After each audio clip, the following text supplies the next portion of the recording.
interrupt 1, which is a edge triggered interrupt.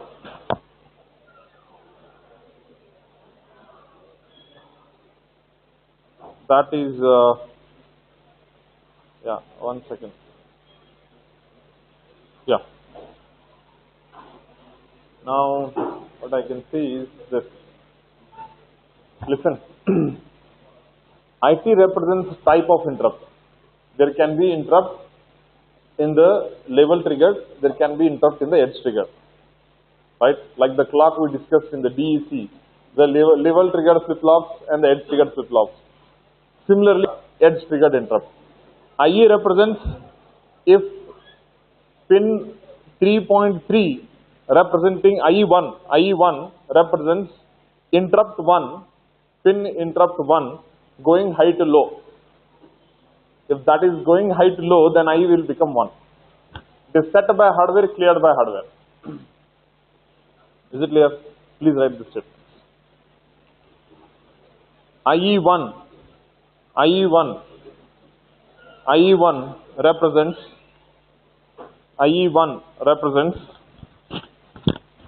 external interrupt 1. External interrupt 1. In bracket you can write edge triggered flag. Edge triggered flag. High to low. High to low, edge triggered, you know how to put a symbol. High to low, you know, in bracket you know how to put a symbol for edge triggered. High to low. Right?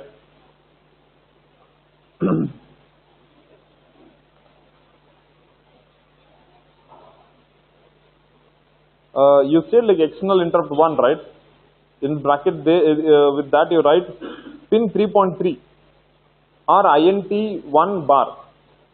Pin 3.3 or INT 1 bar.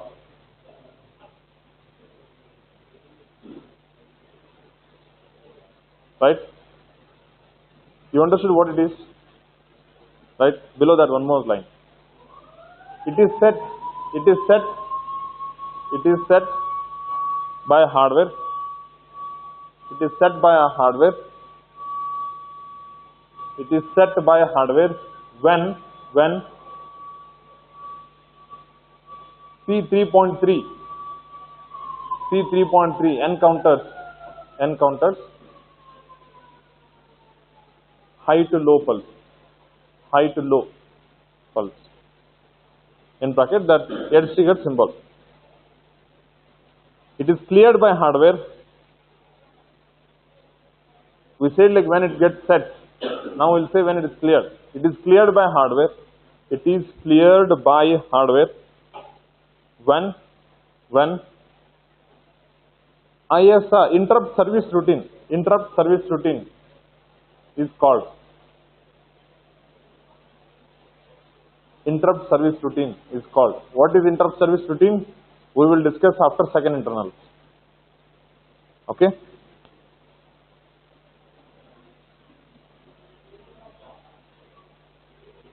Right? Have you understood this thing? Have you understood this one? It says on pin 3.3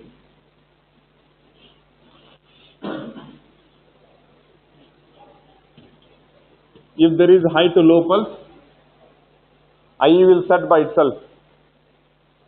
IE1 will set by itself.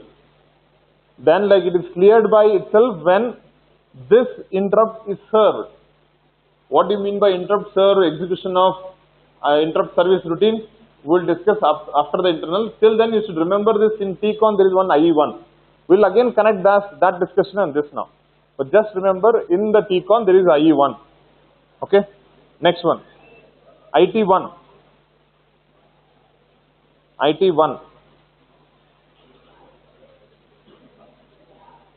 It indicates interrupt type.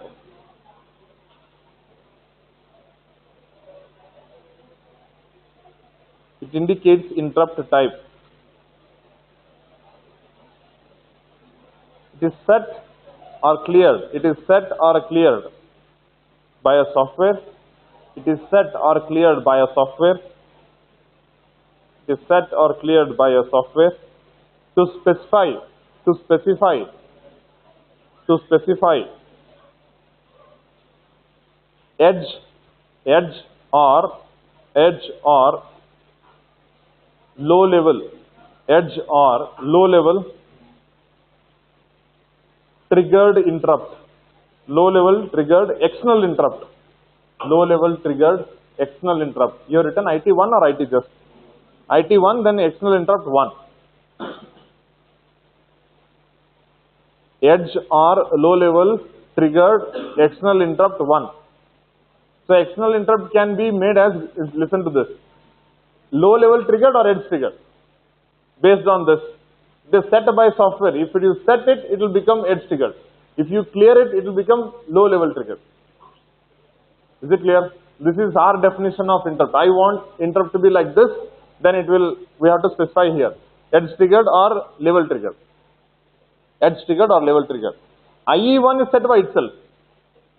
IE1 is set by itself. Is it clear? Similarly, IE1 and IT1, there is IE0 and IT0 for interrupt 0 directly.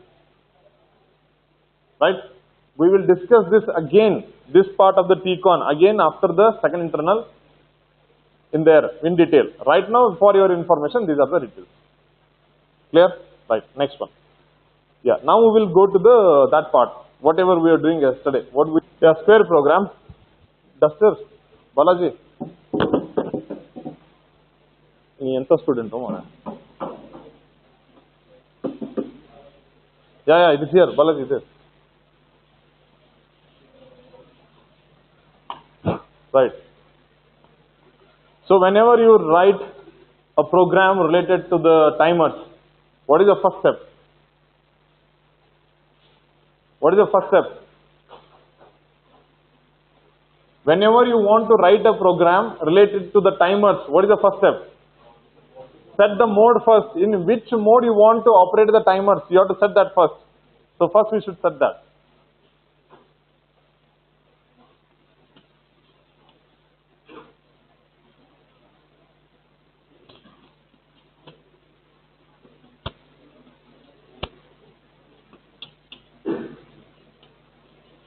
Correct? What is happening with this? First 4 bits are 0. Last bit is 1. What is the last bit in the T mode?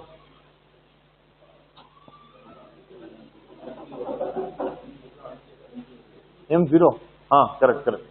There is gate CT. There is gate CT M1, M0. So we are only setting this, the remaining bits are 0. And this represents for timer 0.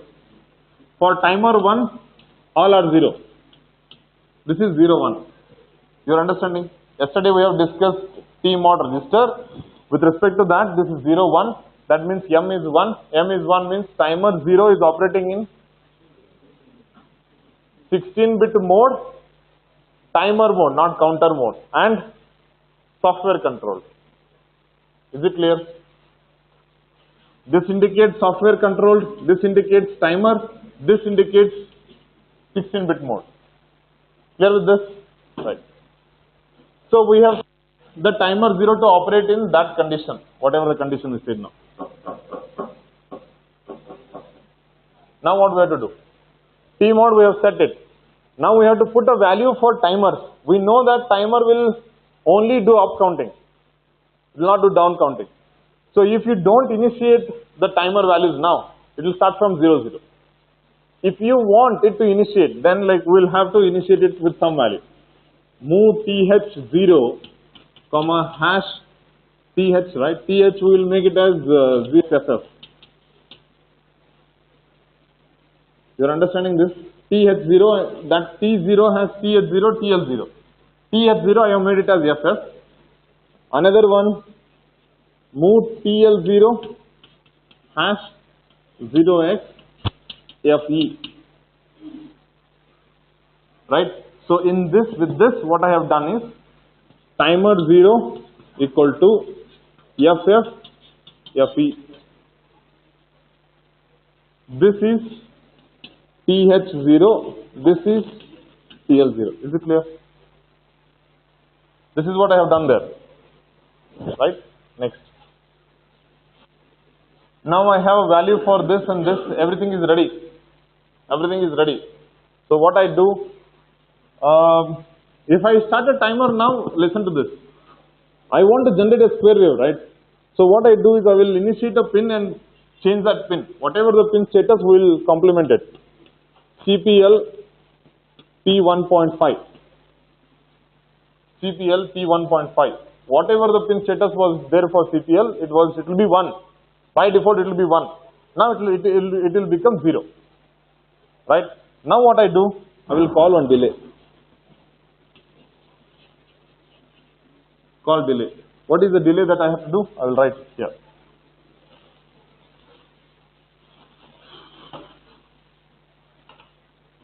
Delay. What to do? All that I have done is I have prepared the timer. I have not yet started. I have prepared the timer, set a mode, put a value. I have not yet started timer. In delay, I will start a timer. How do I start a timer? Set bit TR0. Where is this TR0?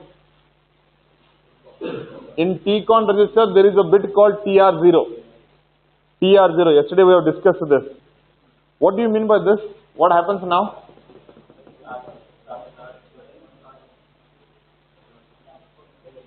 If I set bit TR0, what happens?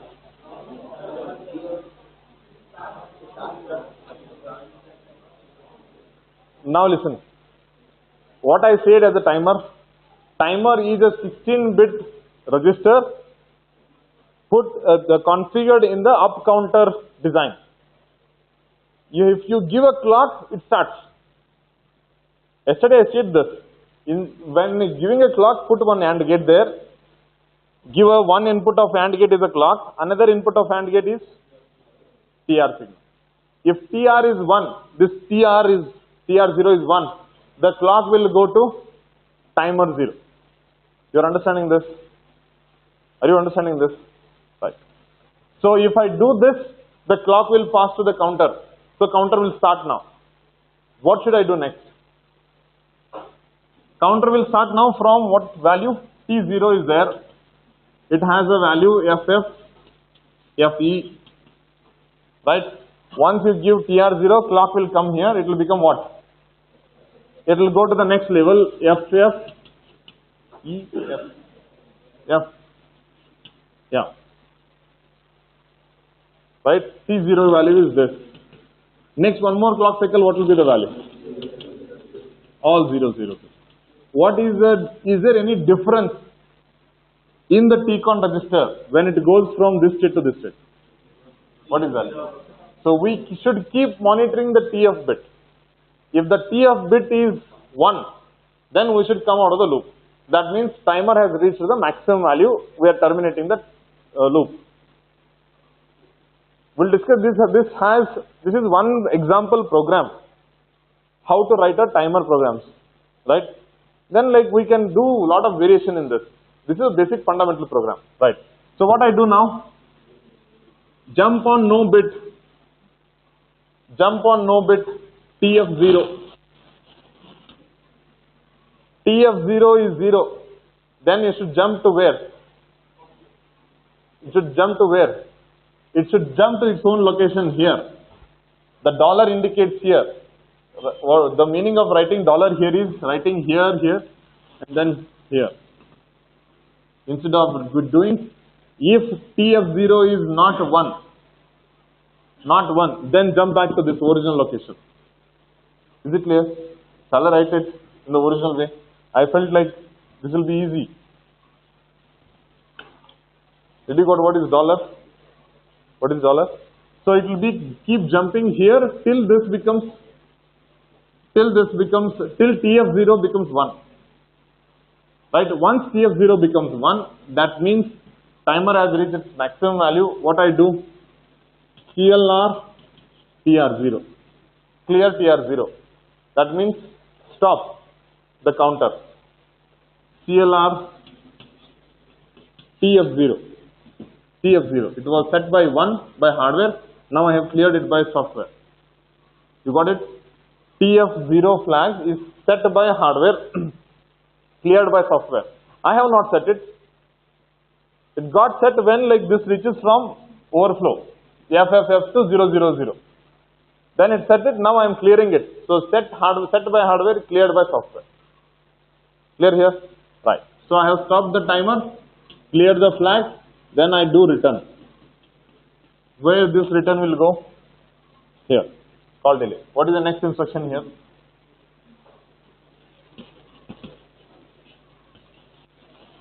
S jump here. Here is here. Once you load the timer T mod, it is set always. But TS0, TL0 will change the value there. So I should reload the values. Reload the values, complement it, call a delay, S jump here. You are understanding this? You are understanding this? The same program we have written. The same program we have written for blinking an LED. But this delay loop was different there. This delay loop was different. We have used DJNZ, R3, FF, something like that. Okay? Right? Have you understood this program? This is a fundamental program to tell you how to deal with the timer. You can write this program only and only if you have a 0, timer 1, what is TCON. If you don't understand them properly, you cannot write it. No, this is in mode 1, one example. We'll say mode 2, one more example we'll take. This program is only for mode 1. After S jump here, return here, okay. At the end you should put end. Okay. Now, we have one very important discussion that I will write it here. Whatever I told you, that is XTAL. What is XTAL? What is XTAL? External clock. Now this frequency is 11.0592 megahertz. Right? This will be divided by 12. Divided by 12. And this will become the clock for timers. Hey, listen, don't write it. Listen this and then we'll write everything together. Then there will be an AND gate which is connected to TR0. If I am speaking about this as a timer 0, this is setup. Then this will go and connect to the timer 0 having and TL0. Right? Whenever it overflows, then it will set the TF0. Did you got this? Did you got this? This is the internal structure of timer circuits. I said this to you in oral, but like writing it would be more perfect. One thing. Second thing, this divide by 12 is not related to machine cycle. Independent of machine cycles. Machine cycle can be divided by 12 or divided by 6 or divided by 3. I told you, different controllers, oldest controller, like according to textbook, he has taken it as divided by 12 in the machine cycle. The newer one, advanced version, will have divided by 6 or divided by 3. Machine cycle, 3 clock cycle equal to 1 machine cycle. Right? Whatever might be the machine cycle number, for timer it will go divided by 12 only. Is it clear? So this divided by 12 does not indicate the number of machine cycles. This divided by 12 is a clock generated out of the original original oscillator frequency. Okay, please write this. Please write this and then write this program. Timer, we write the side heading as timer in mode 1. Timer in mode 1. One example I have given for timer 0. Similarly, it will work for timer 1. When it is timer 1, TR1, TF1, you should check, and T mod has to be 10. Right? First you write this. First you write this circuit. Timer in mode 1. Write this hardware circuit and then write a program. I believe it will be convincing if you write this. That is the architecture. They have fixed that in the architecture divided by 12. And you should, after this, you should mention that divided by 12 It is independent of the machine cycle. It is not related to the machine cycle. Maybe when we said like clock is this, right? Clock is this, right? 11.0592. Then divided by 12 will give you the frequency of what? 96 something, right? That is a standard baud rate. So you can use this timers to generate the baud rate, speed of communication. Maybe because of that. Might be one reason. There is no information in textbook, so I have just guessed it.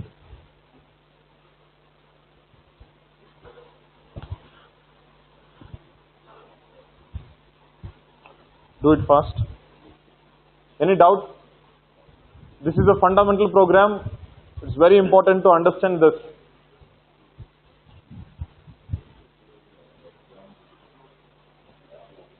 Done? Done? Have you also mentioned this divided by 12 does not link with machine cycle? There is no connection with machine cycle. Okay?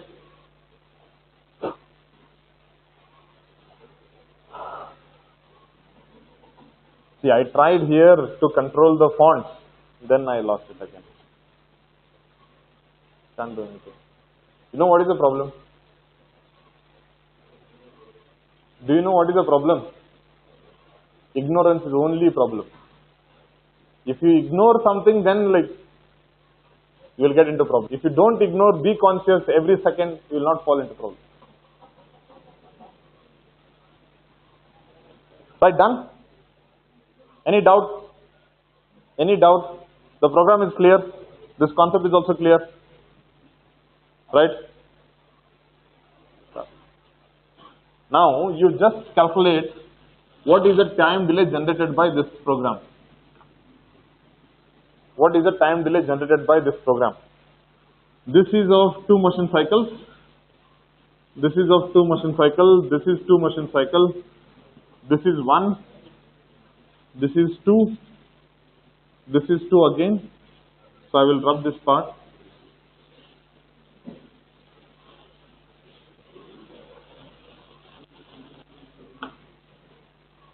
This is 1 machine cycle. This is 2. This is 1. This is 1. This is 2 machine cycles. This is 2 machine cycles. What is the total delay? Total number of machine cycles? What is the total number of machine cycles for 1 round execution? 18. Including this and that.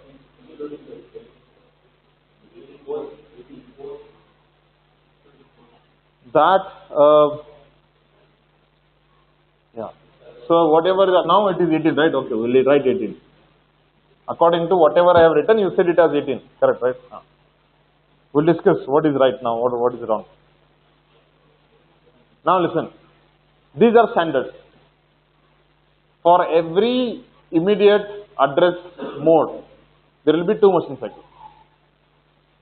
When it is 8-bit transfer, it will be 2 machine cycles. Fixed.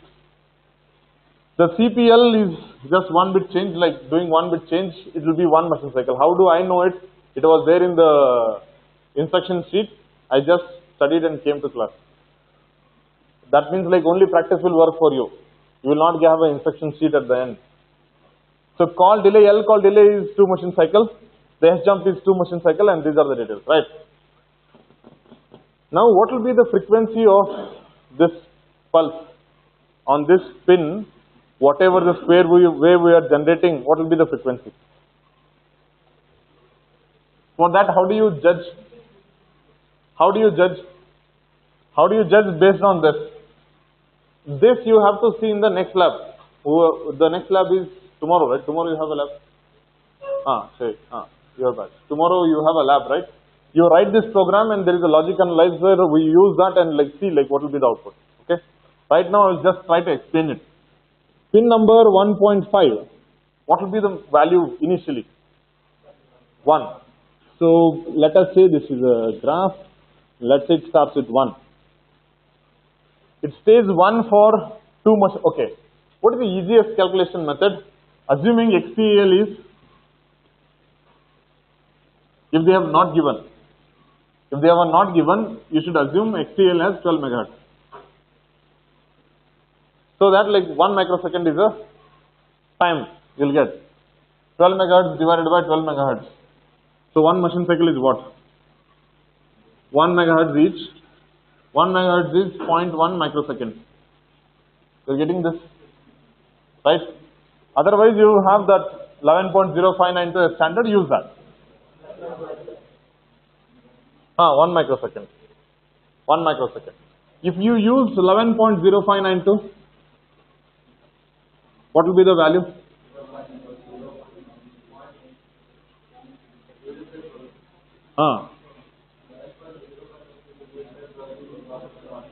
That is frequency. That is frequency. 0.9 something is 0.96 something is frequency. 1.085 microseconds. If this you consider 11.0592 as a clock frequency, then like this will be the time for one machine cycle. If you consider 12 megahertz, it will be 1 microsecond. Okay. If they have given, it will be, you have to calculate it. If they have not given, assume 12 or this. But these are the standard numbers. Okay. Right. Yeah. Now assuming that it is a 12 this one. XTAL is 12 megahertz. That means each one is 1 microsecond. So 2 machine cycle, 2 microseconds. And then like 2 microseconds here. And 2 more microseconds here. Total 6 microseconds. After 6 microseconds, CPL1.P1.5, it will become 0. Then what it does? Oh, sorry, this should be L call or A call, whatever the call. Like it's very near. You can use. It cannot be just call. There is no just call. It has to be L call, A call. S call is there? No. L call, A call, right? Right, A call. A call delay, it will come here. Right? That A call delay, how much time it will take? 2 machine cycles. 2 microseconds here. 2 plus 1, 3. 3 plus, will come there. What happens here? Guys, listen. So, once it goes 0, 2 microseconds are wasted for this. Calling this delay. 2 microseconds. Then like it comes here 3. Now can you tell me what will be the microseconds here? Each instruction will take 2 machine cycles. Each instructions will take 2 machine cycles. This is a very, very tricky point. Right? It is not easy as you are analyzing. What I am saying is initially what it was FF, FE, correct? Timer 0. Please give attention here. This is important. In one cycle, it will become FF, FF. This is T0 in one cycle. Right? Right? But when does your JNB observes it? After? This is one machine cycle, this has happened. To execute this, it will take 2 machine cycles. Are you understanding? That means your value is what? FF, 0001. Whenever this instruction executes, your value will be this. After execution of this instruction, it will be, TF will be 1. TF0 will become 1. Now see to this, what happens? There are 2 aspects. Internal timer executes or increments for every 1 machine cycle. JNB instruction executes for every 2 machine cycles. You're getting what I'm saying? That means it will go and check the timer for every 2 machine cycles. So your timer will be going with respect to two values. It is FE, now you go and check, it will become 1. 0. Next leg it will become 2. Next leg it will become 4. Every time when it goes and checks it, TF0, timer internally will be incrementing by twice because of 2 motion cycles are taken by ZNB. This is the trick point. You're getting what is my point? Timer increments for every 1 machine cycle, but you are checking the flag for every 2 machine cycles. That is the point.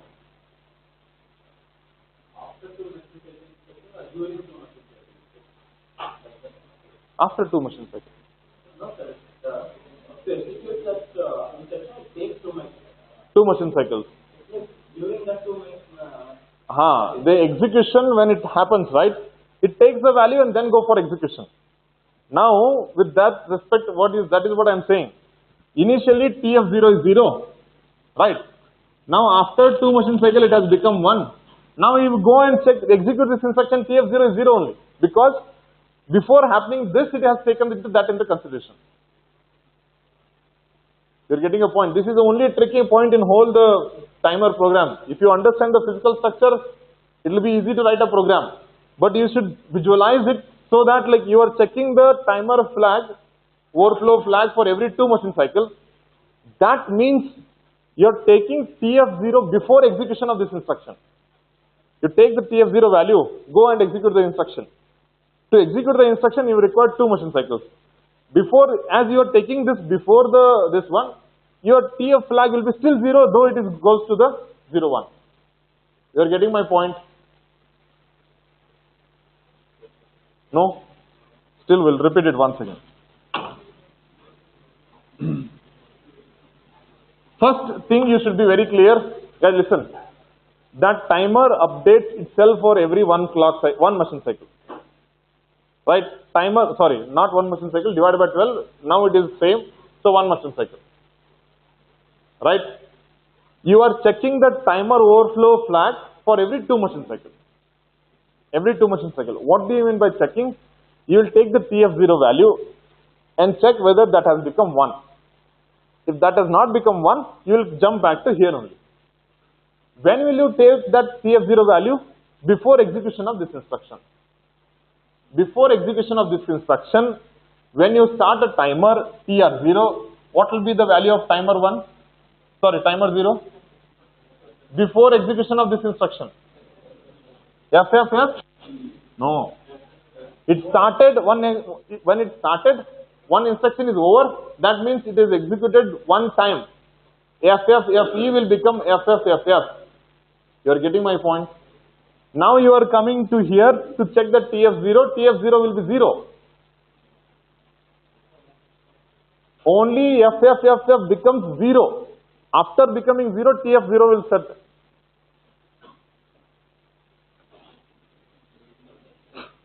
I see here. T0 value is this. What I did, we set here TR0 equal to 1. When we set this, it has incremented to FF. At this point, TF0 is 0. It is not at 1. So execution of this instruction will happen. Execution of this instruction will happen. It says that like this bit is not set. By deciding, what is the deciding time? Deciding time is 2 machine cycles. By that time, your timer will be incremented by twice. It will become 0, 0, 0 and 0, 0, 0, 1. At this time, TF0 will become 1. Next cycle when it comes and checks it, TF0 is 1. So this instruction will execute twice. This instruction will execute twice. So it is 2 machine cycles into 2 machine cycles. Now why this funda is happening? Why this funda is happening? Because JNB instruction is executed by ALU. Executed by ALU. The timer, the increment is executed by timer counter itself. There are 2 aspects. One, jump on no bit instruction is executed by ALU. This increment of the timer is executed by timer counter circuit separate. So ALU is here, this is here. ALU will check the timer flag for every 2 machine cycle. This will execute by itself for every 1 machine cycle. Are you clear with this? Is it clear? This is there is slight issue. That means what is the issue? Though it has gone to 0, 0, 0, you have no method to detect it. Because the method that you have to detect it, you have, so that you can detect this, will take 2 machine cycles. That means however you calculate the precise time delay, it will be 1 machine cycle extra here or there. 99% there. I mean, like it is crossed, then you're calculating it. What is that? First only it will detect. Once if you give, what is this question you understood? We will take FFFF as the initial value. Right, and give TR0 here. TR0 equal to 1. Timer starts. This instruction executes, means timer has incremented by 1. So it will become 0, 0, 0. Now before, that means it will execute only once. You are getting this now. Now it is clear. Now it is clear. Shall we repeat everything once again? Right. So what we are saying now, even set bit TR0 is executed by ALU. Set bit, whatever you are seeing here, it is executed by ALU. Right. Whatever is happening behind TR0 set 1, then like something is happening behind. Behind in the sense there is separate circuit. Counter is here. What ALU is doing, it is executing a program. What counter is doing, as soon as it gets clocked, it starts ticking. It starts incrementing. Is it clear with this concept? Now you start again. So what I said in here, T0, timer 0 is FFFE. FFFE. We have filled that value here. Till here you are clear, right? Next, once I say TR0 1, in here if I say TR0 equal to 1, this timer starts. After the execution of this instruction, T0 will be FFFF. But what is the flag? TF0 will be still 0. TF0 will become 1 only when it overflows FFF to 0, 0, 0. It is exactly what happens is, your capacity of the timer is only 16 bits, so 1 you cannot see. Right. So it is 0, 0, 0. When it becomes 0, 0, 0, this is still executing. JNB is still executing. It takes 2 machine cycles. Right. Then like it becomes 0, 0, 0, 1. Then it decides TF0 is still 0 based on this one. Then it comes back here and then again checks TF0 is 1. As it has crossed 2 machine cycle, now TF0 will become 1 here. So when it is checking this time, it will be 1. So it comes out of this. Because of this reason, JNB instruction will execute twice. Will execute twice. Is it clear? So 2 into 2, 4 machine cycles. But what is exactly the timer machine cycles? Timer machine cycles are 4, but what is the value that we expected? We expected that 3 machine cycles. So 1 machine cycle extra. We got it 1 machine cycle extra. Is it clear? This happens because of JNB will take 2 machine cycles instead, whereas timer will act in 1 machine cycle. Now is it clear? Right. Once it overflows, then we will say like TR0. Make it 0, that means clock is, stop the timer. Stop the timer. This you can make an understanding with that AND gate structure that I have given. Then like clear the flag and return. Okay? Return will take 2 machine cycles. Now you say like what is the thing? 4, 5, 6, 7, 8, 9. So this itself is 9. Right? Plus this one. 9 plus 2. 11. 11 microseconds, it will be in the low state. 11 plus 2, return will happen. 11 plus 2, yeah, we'll see. 11 plus 2, 13. Then like it jumps back here. 13 plus 2. 15 plus 2. 17 microseconds it will take. After that it will changes back to high level. It was 1, it will become S jump here. From here it went, right? From here it went. It will come back to this one.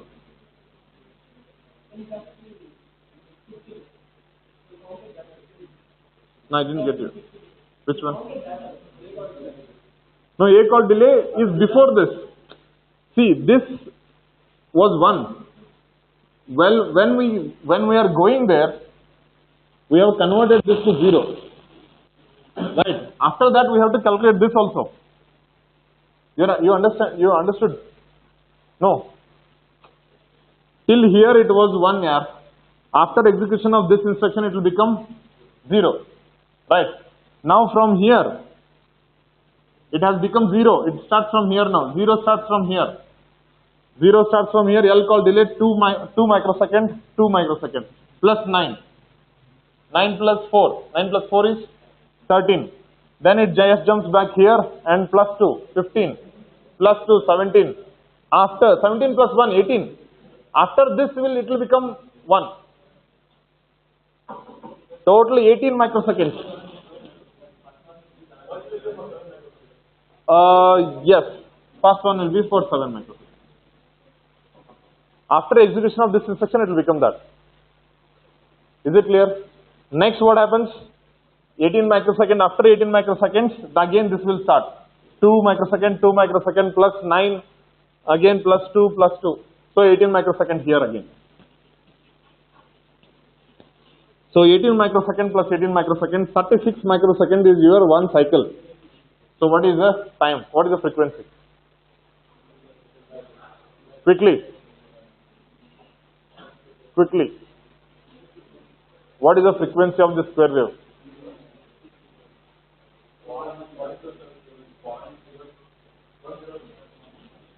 Point 027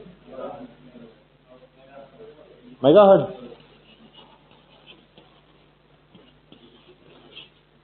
This is a frequency with which this square wave is generated. Right?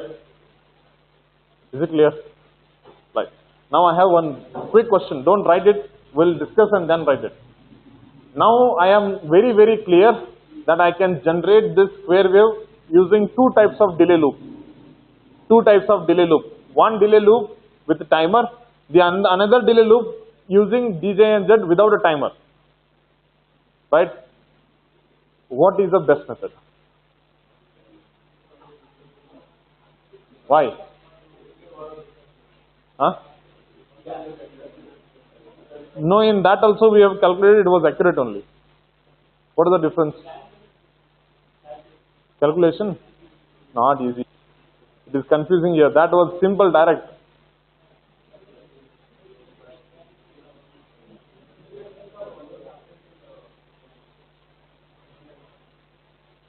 Repeat.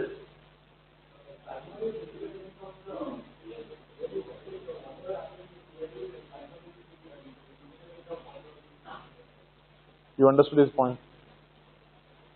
This timer, when you start it, it is independent of ALU.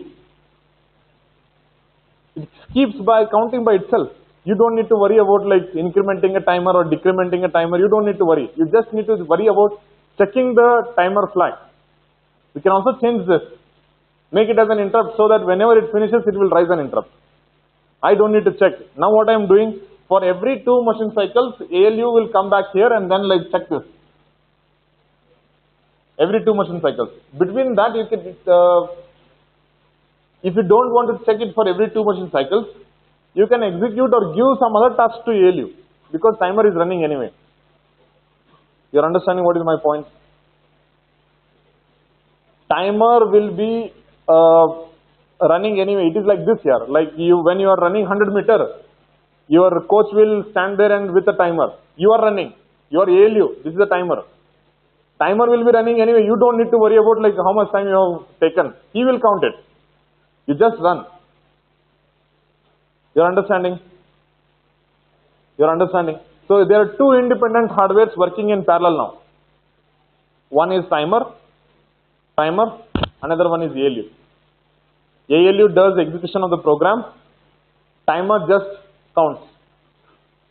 With this you can also do the analysis on how much time your program is taking. You can write one more program or one more function call and run the timer at the behind. Then analyze like how much time this program is taking. Or if you have one square wave as an input it is coming, but you don't know what is the frequency of that square wave, then you can calculate using this method. Right? We will write that program, but right now that is also an application. If you have a square wave and you don't know what is the frequency of the square wave, you can calculate using our timer. Because you take the timer, you take the input from the square wave, count the negative edges and run the timer behind. Counting runs in forward, timer runs in behind. You are not getting. You are not getting. There is an example, we'll discuss on that. The other part is, I told about operating system, multitasking. For 5 seconds, ALU will execute one program. After 5 seconds, it will execute some other program. Remember this is called as round robin scheduling. This is round robin scheduling. This is called multitasking. There is no multiprocessing. There is no parallel processing. There is one ALU, there are 5 programs. This program will run on the ALU for 5 seconds. After that, it will be made to wait. The another program will run on this for 5 seconds, and this will be made to wait. Third program will run on this for 5 seconds. If that is complete, we will say it is complete and push that out. Fourth program will take and execute for 5 seconds. If it is still running, like keep it for here. Again, take program 1, execute for 5 seconds. Now, when I am doing execution of the program on the ALU, who will keep track of the timer? Timer. If you use ALU to do also timing calculation, then like you are overburdening the ALU. To do a small task like counting, you are using a very big guy called ALU. You are understanding? It is like coming to college by lorry. You can come in two-wheeler, right? You can also bring the 10-wheel lorry. Who will stop you? ALU is like heavy guy, like it can carry huge load. Huge load. Timer is a small tiny circuit, which will just count. Simple circuit. Is it clear? Of course you can come. Who is stopping you? You can use ALU also, but it is just you are overburdening the ALU to do a small task using a big guy. So that is why they have given the timer independent of the ALU. Is that clear? Right? Done? Please ask me the doubts if you have any small. This is the base of all the discussion.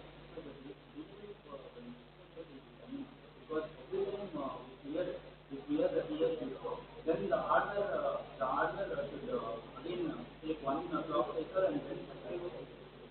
No, that is what it is doing. Before the AND TX0 that instruction execution, first the hardware should so the delay will be more. Oh, that hardware setting will happen whenever this crosses here, it will automatically set. No, it is inbuilt. It is inbuilt. It will not take any machine cycle. It is counting. Whenever it counts this one, it is actually 1, right? 100. This one will be going to TF0. That's all. Oh, it is need of clearing is the next cycle problem. When I come next cycle and check it, there will be issue if I don't clear it. Any doubt? Kamath? Nikhil? Ashit Telangana. Understood? Bharat? Tane? Balaji? Half of understood. Understood? After TR0 will become 1. Then after 1 multiplication it becomes 1. But before that multiplication. Oh, correct. That is very important point again. See guys, listen. What is this analysis called as a micro analysis? There is a macro analysis and micro analysis. What happens here? What happens here? TF flag is set, right? Where is TF flag is set? Here. But we have not stopped the timer. What will be the timer value? It will not be 001. After execution of this instruction, timer will stop. So what happens? It will become 0002 for execution of this instruction. It will take certain time. You are understanding? Now what I wanted is, please write this program properly. Everything in this, whatever I said, you can see it in the lab. You can